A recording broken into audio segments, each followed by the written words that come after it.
Chapter 7 The Sounding of the Call. When Buck earned $1,600 in 5 minutes for John Thornton, he made it possible for his master to pay off certain debts and to journey with his partners into the East after a fabled lost mine, the history of which was as old as the history of the country. Many men had sought it, few had found it, and more than a few there were who had never returned from the quest. This lost mine was steeped in tragedy and shrouded in mystery. No one knew of the first man. The oldest traditions stopped before it got back to him. From the beginning there had been an ancient and ramshackle cabin. Dying men had sworn to it, and to the mine the site of which it marked, clinching their testimony with nuggets that were unlike any known grade of gold in the Northland. But no living man had looted this treasure house, and the dead were dead. Wherefore John Thornton and Pete and Hans, with Buck and half a dozen other dogs, faced into the east on an unknown trail to achieve where men and dogs as good as themselves had failed. They sledded 70 miles up the Yukon, swung to the left into the Stewart River, past the Mayo and the McQuestion, and held on until the Stewart itself became a streamlet, threading the upstanding peaks which marked the backbone of the continent. John Thornton asked little of man or nature. He was unafraid of the wild. With a handful of salt and a rifle, he could plunge into the wilderness and fare wherever he pleased as long as he pleased. Being in no haste, Indian fashion, he hunted his dinner in the course of the day's travel, and if he failed to find it, like the Indian, he kept on traveling, secure in the knowledge that sooner or later he would come to it. So, on this great journey into the East, straight meat was the bill of fare, ammunition and tools principally made up the load on the sled, and the time card was drawn upon the limitless future. To Buck it was boundless delight, this hunting, fishing, and indefinite wandering through strange places. For weeks at a time they would hold on steadily, day after day, and for weeks upon end they would camp, here and there, the dogs loafing and the men burning holes through frozen muck and gravel and washing countless pans of dirt by the heat of the fire. Sometimes they went hungry, sometimes they feasted riotously, all according to the abundance of game and the fortune of hunting. Summer arrived, and dogs and men, packs on their backs, rafted across blue mountain lakes and descended or ascended unknown rivers in slender boats whipsawed from the standing forest. The months came and went, and back and forth they twisted through the uncharted vastness, where no men were and yet where men had been if the lost cabin were true. They went across divides in summer blizzards, shivered under the midnight sun on naked mountains between the timberline and the eternal snows, dropped into summer valleys amid swarming gnats and flies, and in the shadows of glaciers picked strawberries and flowers as ripe and fair as any the Southland could boast. In the fall of the year they penetrated a weird lake country, sad and silent, where wild fowl had been, but where there was no life nor sign of life, only the blowing of chill winds, the forming of ice in sheltered places, and the melancholy rippling of waves on lonely beaches. And through another winter they wandered on the obliterated trails of men who had gone before. Once they came upon a path blazed through the forest, an ancient path, and the lost cabin seemed very near. But the path began nowhere and ended nowhere, and remained a mystery, as the man who had made it and the reason he made it remained a mystery. Another time they chanced upon the time-graven wreckage of a hunting lodge, and amid the shreds of rotten blankets John Thornton found a long-barreled flintlock. He knew it was for a Hudson Bay Company gun of the young days in the Northwest, when such a gun was worth its weight in beaver skins packed flat. And that was all. No hint as to the man who in an early day had reared the lodge and left the gun among the blankets. Spring came on once more, and at the end of their wandering they found, not the lost cabin, but a shallow placer in a broad valley where the gold showed like yellow butter across the bottom of the washing pan. They sought no further. Each day they worked earned them thousands of dollars in clean dust and nuggets, and they worked every day. The gold was sacked in moose-hide bags, 50 pounds to the bag, and piled like so much firewood outside the Spruce Bow Lodge. Like giants they toiled, days flashing on the heels of days like dreams as they heaped the treasure up. There was nothing for the dogs to do, save the hauling in of meat now and again that Thornton killed, and Buck spent long hours musing by the fire. The vision of the short-legged hairy man came to him more frequently, now that there was little work to be done, and often, blinking by the fire, Buck wandered with him in that other world which he remembered. The salient thing of this other world seemed fear. When he watched the hairy man sleeping by the fire, Head between his knees and hands clasped above, Buck saw that he slept restlessly, with many starts and awakenings, at which times he would peer fearfully into the darkness and fling more wood upon the fire. Did they walk by the beach of a sea, where the hairy man gathered shellfish and ate them as he gathered, it was with eyes that roved everywhere for hidden danger, and with legs prepared to run like the wind at its first appearance. Through the forest they crept noiselessly, Buck at the hairy man's heels, and they were alert and vigilant, the pair of them, ears twitching and moving and nostrils quivering, for the man heard and smelled as keenly as Buck. The hairy man could spring up into the trees and travel ahead as fast as on the ground, swinging by the arms from limb to limb, sometimes a dozen feet apart, letting go and catching, never falling, never missing his grip.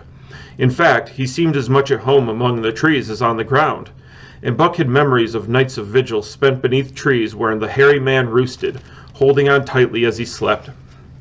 And closely akin to the visions of the hairy man was the call still sounding in the depths of the forest.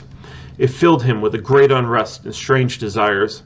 It caused him to feel a vague, sweet gladness, and he was aware of wild yearnings and stirrings, for he knew not what. Sometimes he pursued the call into the forest, looking for it as though it were a tangible thing, barking softly or defiantly, as the moon might dictate. He would thrust his nose into the cool wood moss or into the black soil where long grasses grew, and snort with joy at the fat earth smells, and he would crouch for hours, as if in concealment, behind fungus-covered trunks of fallen trees, wide-eyed and wide-eared to all that moved and sounded about him. It might be, lying thus, that he hoped to surprise this call he would not understand, but he did not know why he did these various things. He was impelled to do them, and did not reason about them at all. Irresistible impulses seized him, who would be lying in camp, dozing lazily in the heat of the day, when suddenly his head would lift and his ears cock up, intent and listening, and he would spring to his feet and dash away, and on for hours, through the forest aisles and across the open spaces where the niggerheads bunched. He loved to run down dry water courses and to creep and spy upon the bird life in the woods. For a day at a time he would lie in the underbrush where he could watch the partridges drumming and strutting up and down. But especially he loved to run in the dim twilight of the summer midnights, listening to the subdued and sleepy murmurs of the forest, reading signs and sounds as man may read a book, and seeking for the mysterious something that called, waking or sleeping, at all times for him to come. One night he sprang from sleep with a start, eager-eyed, nostrils quivering and scenting, his mane bristling in recurrent waves. From the forest came the call, or one note of it, for the call was many-noted, distinct and definite as never before, a long-drawn howl, like, yet unlike, any noise made by husky dog.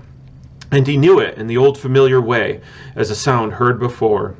He sprang through the sleeping camp, and in a swift silence dashed through the woods. As he drew closer to the cry, he went more slowly, with caution in every moment, till he came to an open place among the trees, and looking out saw, erect on haunches, with nose pointed to the sky, a long, lean timber wolf. He had made no noise, yet it ceased from its howling and tried to sense his presence. Buck stalked into the open, half crouching, body gathered compactly together, tail straight and stiff, feet falling from unwonted care. Every movement advertised commingled threatening and overture of friendliness. It was the menacing truce that marks the meeting of wild beasts that prey. But the wolf fled at the sight of him. He followed, with wild leapings, in a frenzy to overtake. He ran him into a blind channel in the bed of the creek, where a timber jam barred the way.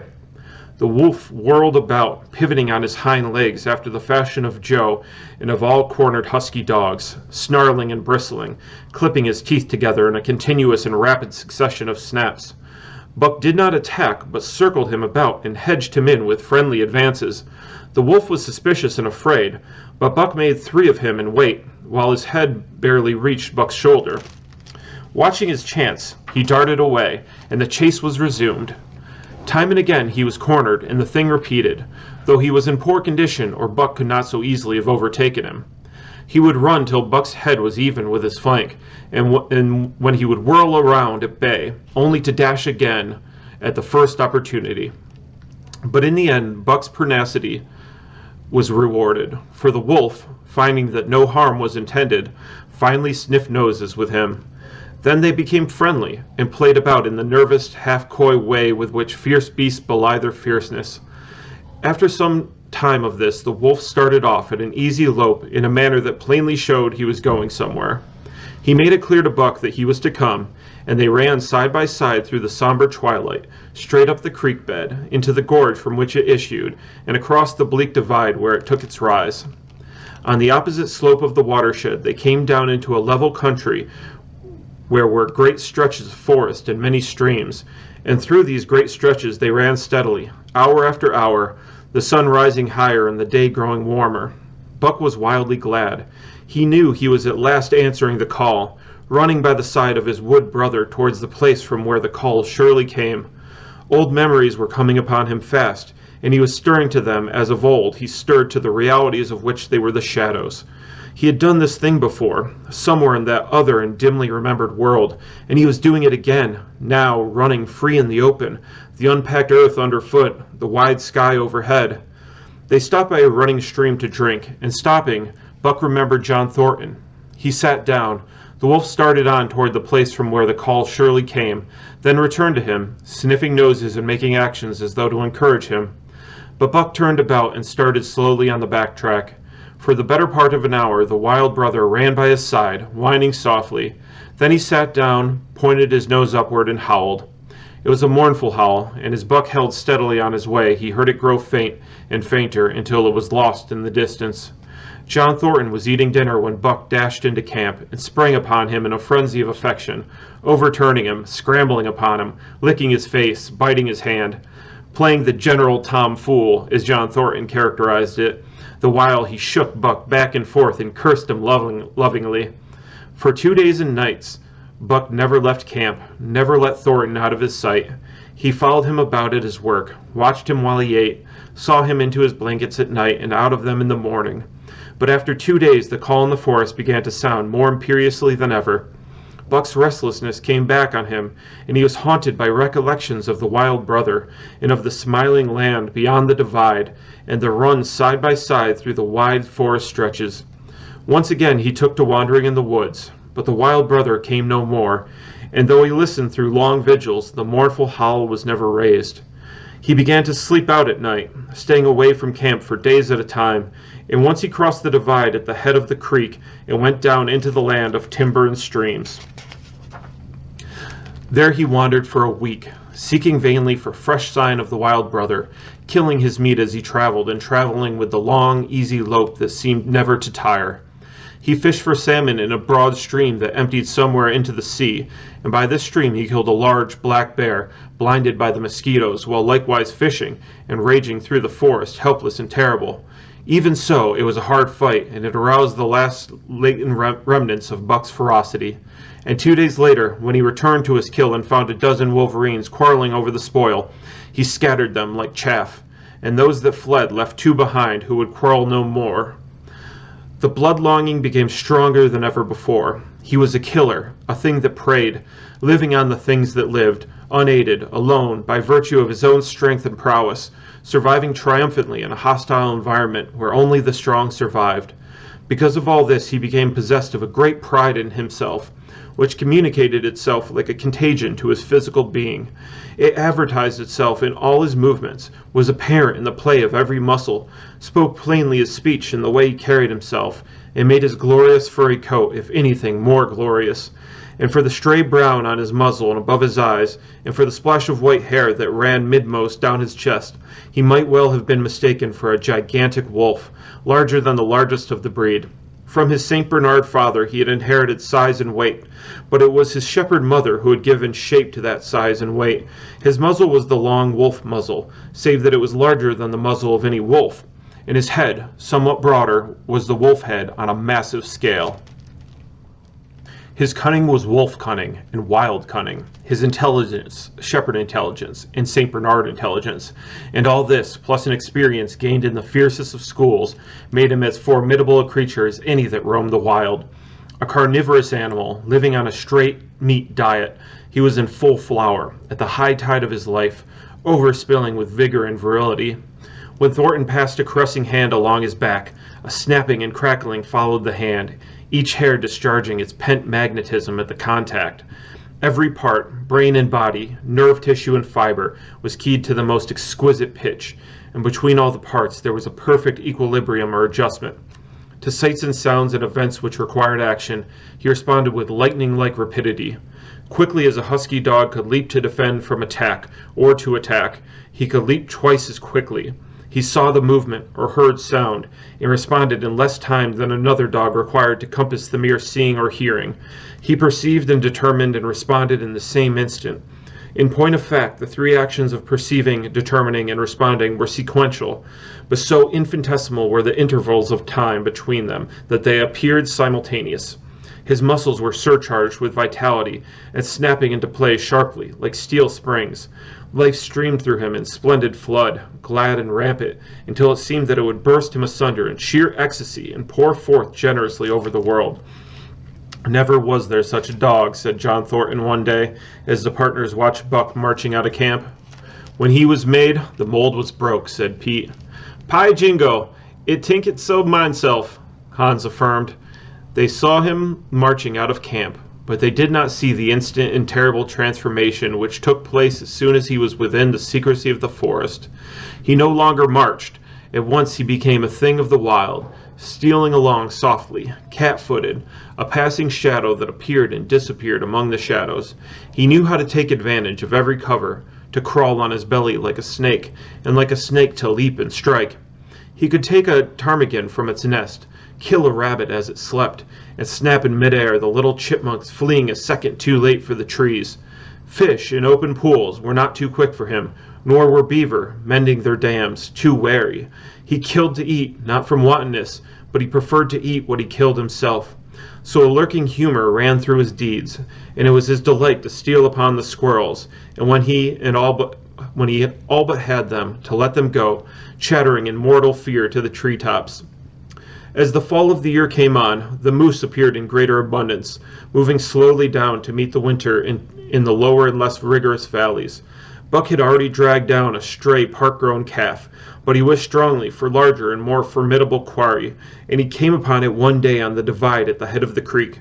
A band of 20 moose had crossed over from the land of streams and timber, and chief among them was a great bull. He was in a savage temper, and standing over 6 feet from the ground, was as formidable an antagonist as even Buck could desire. Back and forth the bull tossed his great palmated antlers, branching to 14 points and embracing 7 feet within the tips. His small eyes burned with a vicious and bitter light, while he roared with fury at the sight of Buck.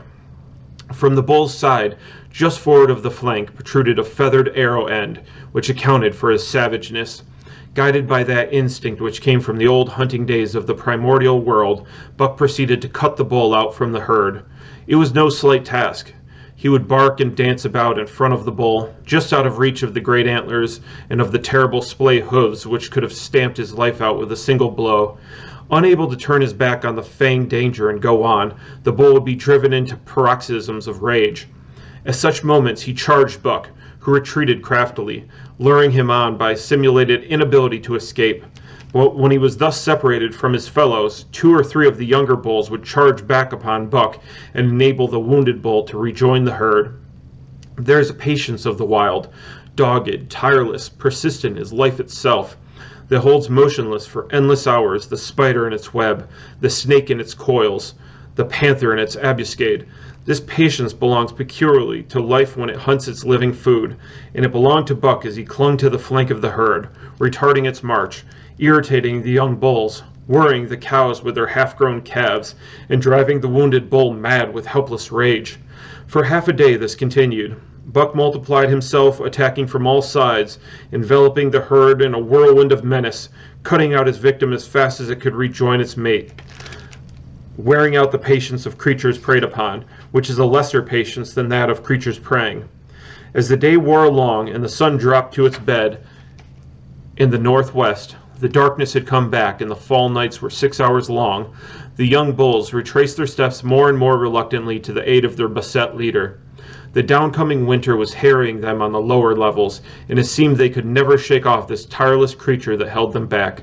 Besides, it was not the life of the herd or of the young bulls that was threatened. the life of only one member was demanded, which was a remoter interest than their lives, and in the end they were content to pay the toll. As twilight fell, the old bull stood with lowered head, watching his mates, the cow he had known, the calves he had fathered, the bulls he had mastered, as they shambled on at a rapid pace through the fading light. He could not follow, for before the nose leaped the merciless fanged terror that would not let him go. 300 weight more than half a ton he weighed, and he lived a long, strong life, full of fight and struggle, and at the end he faced death at the teeth of a creature whose head did not reach beyond his great knuckled knees. From then on, night and day, Buck never left his prey, never gave it a moment's rest, never permitted it to browse the leaves of trees or the shoots of young birch and willow, nor did he give the wounded bull opportunity to slake his burning thirst in the slender, trickling streams they crossed. Often, in desperation, he burst into long stretches of flight. At such times, Buck did not attempt to stay with him, but loped easily at his heels, satisfied with the way the game was played, lying down when the moose stood still, attacking him fiercely when he strove to eat or drink. The great head had drooped more and more under its tree of horns, and the shambling trot grew weaker and weaker. He took to standing for long periods, with nose to the ground and dejected ears dropped limply, and Buck found more time in which to get water for himself and in which to rest.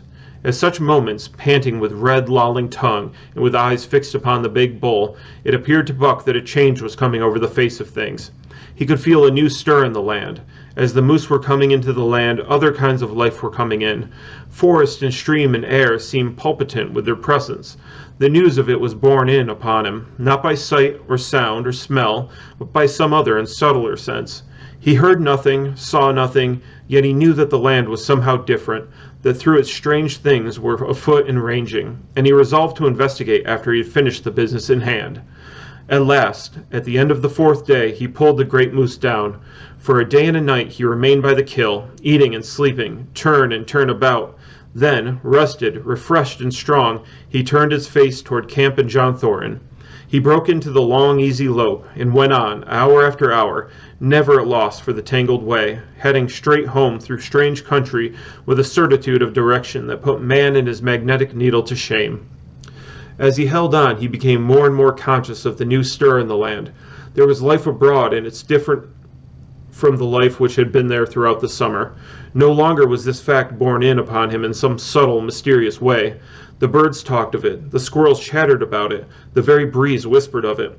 Several times he stopped and drew in the fresh morning air in great sniffs, reading a message which made him leap on with greater speed. He was oppressed with a sense of calamity happening, if it were not a calamity already happened. As he had crossed the last watershed and dropped down into the valley toward camp, he proceeded with greater caution. 3 miles away he came upon a fresh trail that sent his neck hair rippling and bristling. It led straight toward camp and John Thornton. Buck hurried on, swiftly and stealthily, every nerve straining and tense, alert to the multitudinous details which told a story, all but the end. His nose gave him a varying description of the passage of the life on the heels of which he was traveling. He remarked the pregnant silence of the forest. The bird life had flitted. The squirrels were in hiding. One only he saw, a sleek gray fellow, flattened against a gray dead limb so that he seemed a part of it, a woody excrescence upon the wood itself. As Buck slid along the obscureness of a gliding shadow, his nose would jerk suddenly to the side as though a positive force had gripped and pulled it. He followed the new scent into a thicket and found Nig. He was lying on his side, dead where he had dragged himself, an arrow protruding head and feathers from either side of his body. 100 yards further on, Buck came upon one of the sled dogs Thornton had bought in Dawson. This dog was thrashing about in a death struggle, directly on the trail, and Buck passed around him without stopping. From the camp came the faint sound of many voices, rising and falling in a sing-song chant. Bellying forward to the edge of this clearing, he found Hans, lying on his face, feathered with arrows like a porcupine. At the same instant Buck peered out where the Spruce Bow Lodge had been, and saw what made his hair leap straight up on his neck and shoulders. A gust of overpowering rage swept over him. He did not know that he growled, but he growled aloud with a terrible ferocity. For the last time in his life he allowed passion to usurp cunning and reason, and it was because of his great love for John Thornton that he lost his head. The Yeehats were dancing about the wreckage of the Spruce Bow Lodge when they heard a fearful roaring and saw rushing upon them an animal the like of which they had never seen before. It was Buck, a live hurricane of fury, hurling himself upon them in a frenzy to destroy. He sprang at the foremost man. It was the chief of the Yeehats, ripping the throat wide open till the rent jugular spouted a fountain of blood. He did not pause to worry the victim, but ripped in passing, with the next bound tearing wide the throat of a second man. There was no withstanding him. He plunged about in their very midst, tearing and rending, destroying in constant and terrific motion which defied the arrows they discharged at him. In fact, so inconceivably rapid were his movements, and so closely were the Indians tangled together, that they shot one another with the arrows, and one young hunter, hurling a spear at Buck in the mid-air, drove it through the chest of another hunter with such force that the point broke through the skin of the back and stood out beyond. Then a panic seized the Yeehats, and they fled in terror to the woods, proclaiming as they fled the advent of the evil spirit. And truly Buck was the fiend incarnate, raging at their heels and dragging them down like deer as they raced through the trees. It was a fateful day for the Yeehats. They scattered far and wide over the country, and it was not till a week later that the last of the survivors gathered together in a lower valley and counted their losses. As for Buck, wearying of the pursuit, he returned to the desolated camp. He found Pete where he had been killed in his blankets in the first moment of surprise. Thornton's desperate struggle was fresh written on the earth, and Buck scented every detail of it down to the edge of a deep pool. By the edge, head and 4 feet in the water, lay Skeet, faithful to the last. The pool itself, muddy and discolored from the sluice boxes, effectively hid what it contained, and it contained John Thornton, for Buck followed his trace into the water, from which no trace led away. All day Buck brooded by the pool, or roamed restlessly about the camp. Death, as a cessation of movement, as a passing out and away from the lives of the living, he knew, and he knew John Thornton was dead. It left a great void in him, somewhat akin to hunger, but a void which ached, and which food could not fill. At times, when he paused to contemplate the carcasses of the Yeehats, he forgot the pain of it, and at such times he was aware of a great pride in himself, a pride greater than any he had yet experienced. He had killed man, the noblest game of all, and he had killed in the face of the law of club and fang. He sniffed the bodies curiously. They had died so easily. It was harder to kill a husky dog than them. They were no match at all, were it not for their arrows and spears and clubs. Thenceforward he would be unafraid of them, except when they bore in their hands their arrows, spears, and clubs. Night came on, and a full moon rose high over the trees into the sky, lighting the land till it lay bathed in ghostly day. And with the coming of the night, brooding and mourning by the pool, Buck became alive to a stirring of the new life in the forest other than that which the Yeehats had made. He stood up, listening and scenting. From far away drifted a faint, sharp yelp, followed by a chorus of similar sharp yelps. As the moments passed, the yelps grew closer and louder.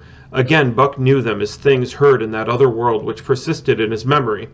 He walked to the center of the open space and listened. It was the call, the many-noted call, sounding more luringly and compelling than ever before. And as never before, he was ready to obey. John Thornton was dead. The last tie was broken. Man and the claims of man no longer bound him. Hunting their living meat, as the Yeehats were hunting it, on the flanks of the migrating moose, the wolf pack had at last crossed over the land of streams and timber and invaded Buck's Valley. Into the clearing where the moonlight streamed, they poured in a silvery flood, and in the center of the clearing stood Buck, motionless as a statue, waiting their coming. They were awed. So still and large he stood, and for a moment's pause fell, till the boldest one leaped straight for him. Like a flash, Buck struck, breaking the neck. Then he stood, without movement, as before, the stricken wolf rolling in agony behind him. 3 others tried in sharp succession, and one after the other they drew back, streaming blood from slashed throats or shoulders. This was sufficient to fling the whole pack forward, pell-mell, crowded together, blocked and confused by its eagerness to pull down the prey. Buck's marvelous quickness and agility stood him in good stead. Pivoting on his hind legs and snapping and gashing, he was everywhere at once, presenting a front which was apparently unbroken, so swiftly did he whirl and guard from side to side. But to prevent them from getting behind him, he was forced back, down past the pool and into the creek bed, till he brought up against a high gravel bank. He worked along to a right angle in the bank, which the men had made in the course of mining, and in this angle he came to bay, protected on 3 sides and with nothing to do but face the front. And so well did he face it that at the end of half an hour the wolves drew back discomfited. The tongues of all were out and lolling, the white fangs showing cruelly white in the moonlight. Some were lying down with heads raised and ears prickled forward. Others stood on their feet, watching him, and still others were lapping water from the pool. One wolf, long and lean and gray, advanced cautiously, in a friendly manner, and Buck recognized the wild brother with whom he had run for a night and a day. He was whining softly, and, as Buck whined, they touched noses. Then an old wolf, gaunt and battle-scarred, came forward. Buck writhed his lips into the preliminary of a snarl, but sniffed noses with him. Whereupon the old wolf sat down, pointed nose at the moon, and broke out the long wolf howl. The others sat down and howled, and now the call came to Buck in the unmistakable accents. He, too, sat down and howled.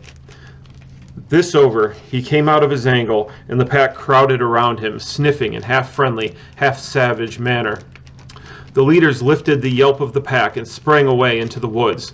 The wolves swung in behind, yelping in chorus, and Buck ran with them, side by side with the wild brother, yelping as he ran. And here may well end the story of Buck. The years were not many when the Yeehats noted a change in the breed of timber wolves, for some were seen with splashes of brown on head and muzzle, and with a rift of white centering down the chest. But more than this, the Yeehats tell of a ghost dog that runs at the head of the pack. They are afraid of this ghost dog, for it has cunning greater than they, stealing from their camps in fierce winters, robbing their traps, slaying their dogs, and defying their bravest hunters. Nay, the tale grows worse. Hunters there who fail to return to the camp, and hunters there have been whom their tribesmen found with throats slashed cruelly open, and with wolf prints about them in the snow greater than the prints of any wolf. Each fall, when the Yeehats follow the movement of the moose, there is a certain valley which they never enter, and women there who become sad when the word goes over the fire of how the evil spirit came to select that valley for an abiding place. In the summers there is one visitor, however, to that valley, of which the Yeehats do not know. It is a great, gloriously coated wolf, like and yet unlike all other wolves. He crosses alone from the smiling timber land and comes down into an open space among the trees.